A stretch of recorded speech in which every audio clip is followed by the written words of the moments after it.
You see, this is exactly why I didn't like that stupid World Series hockey thing, because Gabrick breaks his freaking foot, and then fucking Quick goes out in the first game of the season, and we're just like, what the fuck? Coming to you pre-tape from the Best Go Show studios, this is the Best Go Show. I'm your host, Albert Aguilera. That's my producer, Curtis Sage. Curtis, No Shave November officially started, and it appears that you've already shaved. Yeah, I tried that once with the mustache thing, and that wasn't working for me. Well, I'm going with like whatever I can get to grow. It's November. It's supposed to just be the mustache. Should I just do a mustache? If you want to look like Carlin told me not to grow a mustache. 70s porn star. I have thin of shades. I can look like a motorcycle cop. That'd be cool. That would be kind of cool, right? Get it really thick and bushy. I don't think I can get it thick and bushy. People accuse me of having Asian facial hair. Okay. They do not accuse me of that. Did you know that Grizzly Adams had a beard? Yeah. What? Yes. Oh, okay. What the hell? What does that mean? That's a reference to Billy Madison. Oh, it is? Okay. All right. So today, I didn't. No, Happy Gilmore. Happy Gilmore. I try to stay away from Adam Sandler movies as much as possible. Really? Yeah, I do. Okay. So let's talk. Our show today is Kings and Lakers. The Kings right now, look, they're 4-6. They're 8 points. They're 6 in the Pacific. So it's early, but... The Oilers are in first place. The Oilers are the best team in the Western Conference. We all know this isn't going to stick. Okay. Last year when Lucic said, hey, I'm leaving the Kings and I'm going to go play in Edmonton because I really want to play with McDavid, and everyone was like, oh, you did it for the money. You're not going to make the playoffs. He's a difference maker. That team fucking blows, blah, blah, blah. Did you really think that they would have 15 points and be the best team in the West right now? He's a difference maker. We're 10 games into the season. But if I told you that they would be the best team in the Western Conference 10 games in, what would you have said to me? Unreal. Would not be the but they won't be 50 games in the season. So I think we're fine. All right. Right now, I think it's partly because what I'm going to talk about next. Everyone's hurt right now, including Jonathan Quick. So we've got, yes, missing Lucic is a big thing. Are we going to be able to fill that void? And even on, not just on his toughness, but even on scoring. We're not scoring right now, so that's a big thing. And then we're also going to be talking about Lakers. We're 1-3.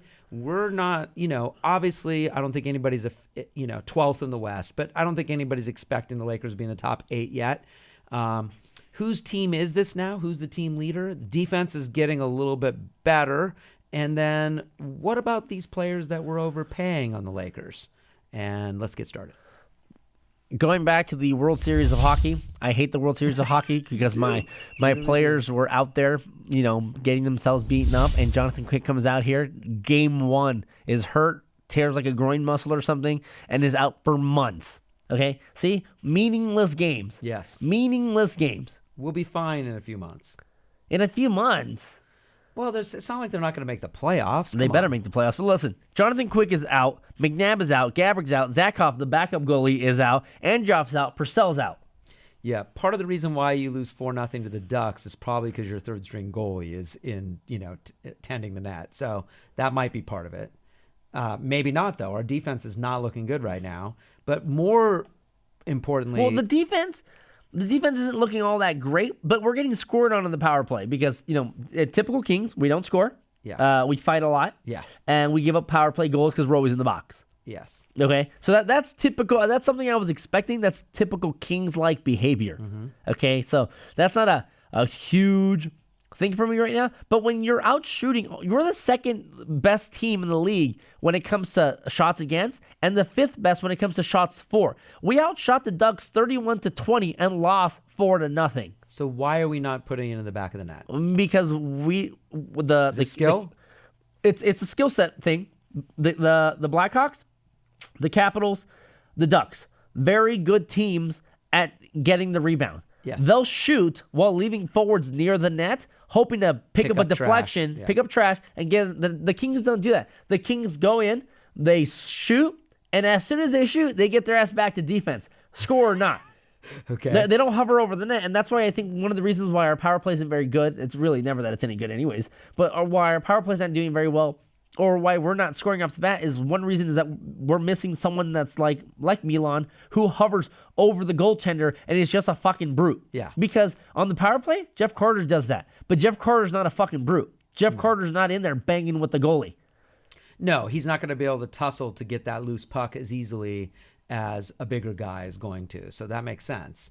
So what do we do in the meantime with all these players hurt? I mean, is this going to be a rough month for the Kings? It's going to be a rough season. You have to take into consideration that the Kings can't just go out and get someone because they literally have $4,600 available in cap space. $4,600. I think you and I could add You and I can cover that. Could we cover that? We can cover that. They have $4,600. So forget about acquiring somebody via trade without giving up a sizable asset. Yeah. Okay? But because of all the injuries and because of our strap cash situation, there's no reason why Kempe and Mersch and Gravel can't get some playing time between now and Christmas. Like, I just don't get it. It's not like they're going to do any worse than what the team is doing now. Okay, so we're talking about, bringing up these Reign players. It's given them some valuable time, which might be kind of nice if we bring up these young guys. And don't just bring them up. Play them. Yeah. Because, okay, listen, Daryl Sutter, I can't fault Daryl Sutter because we have 2 championships with him. He's a proven coach with a proven track record who has just that old ornery mindset of, we need veteran players. Yeah. Veteran players. Okay, great. When your veteran players are Andrei Kopitar, Jonathan Quick, Drew Doughty, it works. Yeah. When it's Matt Green, it doesn't work.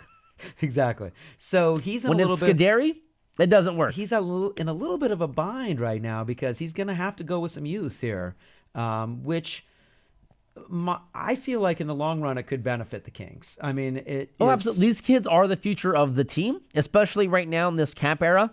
And this year, the trade deadline is going to be a very unique trade deadline because of the expansion draft. Yeah. Right? We signed Zach off to 2 years because we had to sign him to 2 years because we needed to be able to give up a goalie to unprotect a goalie during the expansion draft. Yeah. So what are they going to do with the trade deadline? Because you can only protect 4 defensemen. They're not going to go out and get a big-name defenseman and leave Doughty or Martinez or Muzzin unprotected. Yeah. You're going out there, you can only protect 7 forwards. They're not going to unprotect Pearson, Toffoli, Kopitar, Carter. It's like, hopefully maybe they can unload Brown or Gabrick's big contracts, but there's only so much they can do because they're cash strapped and because of this expansion draft. And have their lines been a little weird? Like I saw yesterday against the Ducks, it looked like Doughty was playing with Martinez. Yeah, that's actually no one's ever seen that before. And I'm not a fan of Doughty and Martinez together because they're both puck handlers. Yeah. I like seeing a puck handler with a brute. That's why you would see Martinez with Muzzin or Doughty with Muzzin, because you have one guy that's a bit of an enforcer, and you have another guy that's going to pick up the puck and actually move with it. And it's not like they played a long time together, but it was interesting. I think they've just got and it says something when Alec Martinez with 7 points leads the team in points. Yes. One of your defensemen leads your team in points. Yeah, that's interesting. So right now we're struggling a little bit, but it is early, so I'm not yet panicking. I know some Kings fans are. If we were playing like this in mid-January, there's a problem. There's a problem. Yeah, there's a problem. That was, Ducks are a tough team. That we knew that was going to be a tough game. What's their schedule coming up? What's some of the games that are coming up? Well, we got the Penguins on fucking Thursday. Okay. So, we're looking like we may have, a few losses before Thanksgiving that are probably going to put us in a little bit of a hole. And so they're going to have to go on a streak then as we get into December and January, we get some of these guys back. We're on the road in December. Every LA area team that plays at Staples Center is always on the road in December because it's award season and concert season at Staples Center. Okay. So we're always on the road. The Lakers, the Clippers, the Kings, always on the road in December for that reason. Yeah. Okay. Well, all right. So we just have to grin and bear it right now with the Kings. Yes. All right, let's move on to the Lakers. Lakers right now are, they're 1-3 and soon to be probably 1-6 because they play Atlanta. Although they can maybe beat Atlanta in Atlanta, but then they play Golden State coming home. So they're not going to have a good record here the first 2 weeks of the season. But they've been playing a little bit better than their record is indicating. Yeah, realistically, they could have been 4-0. They've been in every one of these games. They have been, and I will give them that. They're in every game. It seems like they're playing for each other, which is really nice. The ball is not sitting in someone's hands for a long time. Trying to find Kobe Bryant? Yeah, the ball is moving around, so I like what's happening there. There's a lot of energy at times in games, a lot of energy, and they look like a really good team when that energy is happening. They're just a young team, and I as well like that the ball's moving around a lot, but that's causing a lot of turnovers. Yes. But eventually, it's because they're not used to it, right? Yeah, last year they're like, okay, I have the ball. Where's Kobe? Oh shit, he's on the bench. What do I do with it now? And then the turnover last year was someone slapping the ball out of your hand. Right. This year it's it's not protecting the ball properly, making errant passes, stuff like that. Yeah. But they're shooting a lot more threes. They're having more fun with what they're doing and playing. Defensively, the team is getting better, and this is a team that's going to score points. They are going to score points right now. They just have to protect the ball. Last year they were at the bottom of every statistical category. They're moving up. So in scoring, they're actually, they've moved up to middle of the pack in scoring. The thing that's down is assists. They're the bottom. Because they're not all passing it to Kobe. Only the Clippers, Toronto, and Denver are lower than the Lakers in assists right now. So they're not doing that. And also, where the Lakers are really struggling is on defense in the paint. So this is a problem because the Lakers have been running out there a lot of small lineups. It's surprising because we gave all this money to Mozgov, and I like the way Mozgov's playing. He got elbowed in the face yesterday. He looked like what's his face? Hey, you guys. Yeah, he was not looking good, and he's not going to play against Dwight Howard, so that'll be interesting. So we have a small. He's only been playing 20 minutes a game, yet he's getting paid $17 million a year. So this is an interesting thing. Deng's getting $18 million a year. And it's like, why are you? Well, I don't understand. I do not know what Luol Deng. He looks lost out there. He is not in the flow of the offense at all. And you say, okay, well, but he's a defender. But he's not even locking down anybody on defense. Like, he's kind of showing his age right now. And I'd much rather see Nance out there than Deng. The Lakers are much more successful when Larry Nance is on the court. And when he's not on the court and he comes off of it, the Lakers usually go down in points and giving up points. So I feel like that here we gave all this money to Deng. Now it's early, so maybe Deng's just getting... He sucks.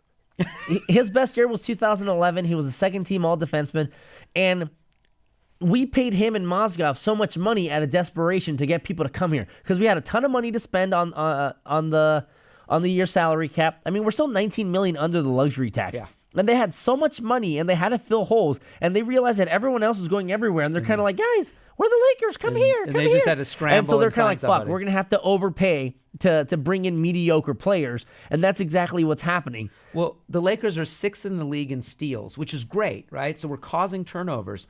Larry Nance is the one who's leading the Lakers in steals per game, not who you thought it was going to be, which people thought it was going to be Luol Deng. He is not even causing any turnovers. He's just on the team because he's 6'9". I guess. He's just there. I mean, I'm hoping that he rounds into form here. I'm not going to count him out yet because he's a pretty savvy veteran at this point. He's a good player still. I don't think he sucks, like you say, but he is right now struggling quite a bit. But he isn't the reason why the Lakers are losing. I mean, he's not shooting the ball, and our shooting percentage is pretty down. Russell is shooting at around 30%. That's not going to win games if you're best. Especially not when you're... Well, I mean, he's finally getting to play. Him and Clarkson are at 28, 29 minutes a game. Yeah. But shooting at 30% isn't going to give you shit. No. But I like that they're taking shots. So, in other words, they're struggling right now in a few categories. But the thing is I think what I'm seeing is that they're getting better. Julius Randle's looking really good. I liked him last year, of course. This year, he's even looking better. That guy's tough. Double machine. He's tough to handle. People don't know how to guard him. He's physical, yet he's fast. And let's talk about Ingram a little bit. This kid is actually looking pretty good. He's not going to move anybody off the block, so he can't really post anybody up yet. But he hasn't backed down on anybody. He was guarding Durant. This was awesome. He was guarding Durant. I mean, we're going to see him guarding Durant on Friday. He was, he'd go up against these guys that are, these are legends of the game. He's, guarding Harden a little bit in the first game. It was great. So, and his shooting stroke is so smooth. This kid, when he starts hitting them, when he starts making shots, he is going to be a real weapon. I mean, he's not going to be an all-star for a couple years. You don't think so? I mean, he's got the same frame as Durant. He's that long, dangly spider. He does. We've talked about that before. Once he starts getting confident, and I feel like he's getting confident in every game that he plays. So I feel like that these young players are starting to learn how to play together. So we're going to have to, again, Lakers fans, we're going to lose a lot of games. How many did we win last year? Like 15? 17 games. 17. Do the Lakers beat that this year? Yes, I think they will beat that. Last year, we I said they would go between 25 and 30. I missed that by a mile. Yeah. Is 25 to 30 more realistic this year? I think 25-ish is realistic. I think 30 is probably pushing it, but they could get 30. If they played like they did the first game of the season against the Rockets, they should win 35 games. But they're not going to play every game like that. And in the West, that's not going to make the playoffs. The problem is they're in the West. If they were in the East, they'd win 38, 39 games. And make the playoffs? And they'd make the playoffs. And then stumble their way into the NBA Finals? Or the Eastern Conference Finals, where they would run into whatever team LeBron has. Yeah, they would. No, there's 4 or 5 teams better than the Lakers in the East. But they certainly would be a team to contend with in the East, but with their... So they're still going to be down at the bottom of the West for this year, and I hope Lakers fans and probably are okay next with year. that. Maybe next year. It just depends, again, who free agents are and who they can move people around. I don't see them saying with an all-complete young roster this whole time. I mean, their 7 most effective players are all under age 23. That's the youngest roster. They have $19 million in cap space to use. Yeah. So they're going to get better. They're not going to get worse, I think. I think we're going to see an uptick. And I like what Walton's doing, although I do think that Walton probably lost this game against Indiana because at the end of the game, Paul George, the ball's going to him. The Lakers had the game, and Indiana just fed Paul George, and he just made 3, 4, 5 shots in a row. And they had Russell guarding him. I mean, you got to switch that out. You can't have a guy who's 4 inches taller, and who's an perennial all-star getting guarded by a second-year player that's good, but he can't guard.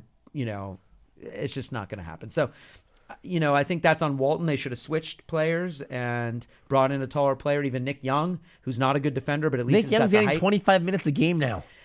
This guy was averaging 2 points a game last year and playing like 6 minutes. Yeah. Now he's playing 25. Well, because he can hit outside shots. I mean, this team needs to be able to hit threes. Yeah, and we've been shooting up a lot more threes than we were last year. And is that something that Walton is now going to be implementing? Are we trying to be like Golden State Warriors light? Well, obviously they're going to because we don't have that personnel. I mean, we are still... Look, we're averaging, let's see, our percentage in threes is 28.8%. Now, that's towards the bottom. Chicago's shooting 42% in threes. Now, they haven't taken What's Golden as many. State shooting in threes? Golden State shooting, Golden State's not that high in threes. They're actually just a couple teams above us. But the Lakers have attempted 92 threes already. That is 4 games. In 4 games, that's about 8th most in the league. So they're putting up the threes.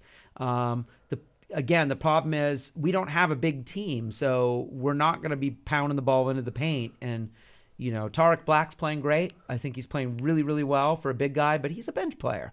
Mozgov's playing well when he plays, but again, he's only playing 18 to 20 minutes a game, and he might be out for a few games now. So we're a small, fast team that's got to hit threes, and we're not hitting them. But when we do, we might win some games when we hit some threes. We're scoring a lot of points. Our scoring has gone up. So we're averaging about 103 a game. That's better than last year by a lot. We want tacos.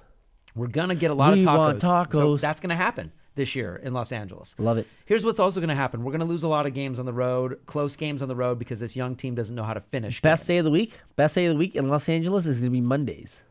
Because the Rams are going to score 2 touchdowns to get you a free jumbo jack, and then the Lakers are going to do the 100-point challenge and get you 2 free tacos. So people with the purchase of a large drink, you can get a jumbo jack and 2 tacos. Wow. This is going to be great. The Rams scoring 2 touchdowns is tough. It is. But the Lakers fans, on average, they're going to be scoring around 100 points a night with this kind of revamped offense. So look for free tacos. I guess that's good. So we're obviously overpaying some of these people. But you know what? It's early in the season. We're only 4 or 5 games in. And so I guess we can't really make too big of a statement on that. But the things that need to get better are we need to limit our turnovers. The Kings need to do that as well with the puck. So both teams right now are turning offensive turning the ball over, turning the puck over.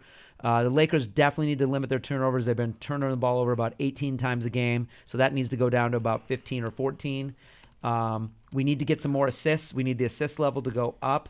Even though they're sharing the ball a little bit more, they're not finishing those. So maybe might be a little bit, that statistic may be a little off, but we're really, only 4 games into the season, so statistics don't really mean much yet. They'll start meaning stuff in about 15 games. Yeah. Yeah. So we're starting to, but things are looking better than they did this time last year, which is good.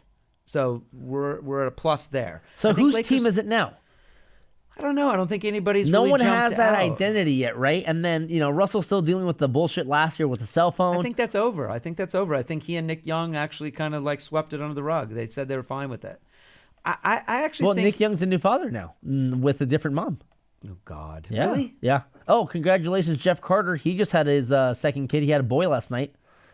I believe it was a boy. Nice. But Jeff Carter just had a kid, yeah. Nice. So that's good. So maybe that's why Nick Young's focusing more, because he has a kid now. And he knows he has to pay attention to continue to make money. Probably. He's got to raise a child. So I think that it should be Russell's team, but a case could be made for it's all these young guys' team. Yeah. I mean, it's Nance, it's Randall.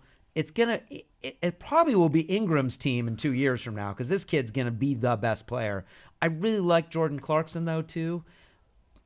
Again, he's coming off the bench. He's okay with that. He should be a starter on this team ahead of Nick Young, but he's kind of coming off the bench and doing well. Does it really matter who comes off the bench and who doesn't? Clarkson's playing 28 minutes a night. Yeah, those really aren't the numbers. I mean, it's like when you say, "Oh, I'm the starting wide receiver," because you start at the first set, but then you don't play the rest of the game. Yeah. No, it doesn't really matter. I mean, as long as he's getting in there and making, plays, that's what's important. And if he's over 25 minutes a night, that's good. That's what we need. So yeah, I mean, right now we're getting there. It's going to be a tough road trip to start this season. And it's going to be a tough couple road trips coming up. So I look for the Lakers probably to win, maybe be 3-10, 3-12 through the first. Between now and Christmas, do they have 5 wins? I think they'll have 5 wins between now and Christmas, yes. They'll start picking up steam, I think. The schedule's going to get a little easier for the Lakers in January. They have a little bit of an easier schedule than they do right now. Right now is a pretty tough schedule. So we'll see. I mean, it's going to be tough for them all year long, but hopefully, I mean, Lakers fans, I think there is some stuff to be excited about right now, but also just temper this with, we're going to be not shitty and unbearable to watch, because it's going to be a fun team to watch. We're just going to lose a lot of games. And I hope LA is good with that. We're going to be talking about it all year. Yeah. We'll be talking about losing a lot of games all year, and that's just the way it is. Yep. So, all right, what's our gift of the day for this? Guys, gift of the day, this is Kyle Clifford punching people in the face, because that's what Kyle Clifford likes to do. I believe he was in 3 fights last night, all in the first period. I mean... Yeah. He just doesn't like people, and he just says, you know what? We're going to start punching you in the face. Yeah. There was a lot of holding, and really kind of long. I don't know if anything was connecting, but it looked good. And look, if I'm Dean Lombardi in the offseason having the team that I have that likes to fight, I'm like, bro, listen, you're going to go and we're going to throw you over at AKA, or you're going to come train with the Black Zillions, or, we got to bring somebody in, we'll bring in Winklejohn, and you guys are going to learn how to throw punches. Yeah, he gets in the fights. I just don't know that anything's landing. Hockey players, for being people that like to fight, aren't very good at fighting. Yeah. I understand you're on skates. I get it. It's a little dangerous, but they don't know how to throw punches. Yeah. They got a lot of pads and helmets and stuff on. I mean, the guy from the Ducks, I forget who he's fighting at one point, had his helmet on, and then that flew off with one of Clifford's punches, so that was good. Greg Jackson would be very disappointed in these combos that Kyle Clifford's throwing. Yes, exactly. All they do is throw haymakers. Anyways, but guys, that's been our show. Don't forget to stalk us on Twitter at BestCo Show. You can find us on the Instagram for all the behind-the-scenes stuff. Also, at Best Coast Show. Our website is up, bestcoastshow.com. You can find articles and all sorts of cool things on there. You can find us on the iTunes, the SoundCloud, really anywhere podcasts are heard, and all over the interwebs. Yes. It's true. Yes. Anyways, guys, that's been our show, and you guys have a good night.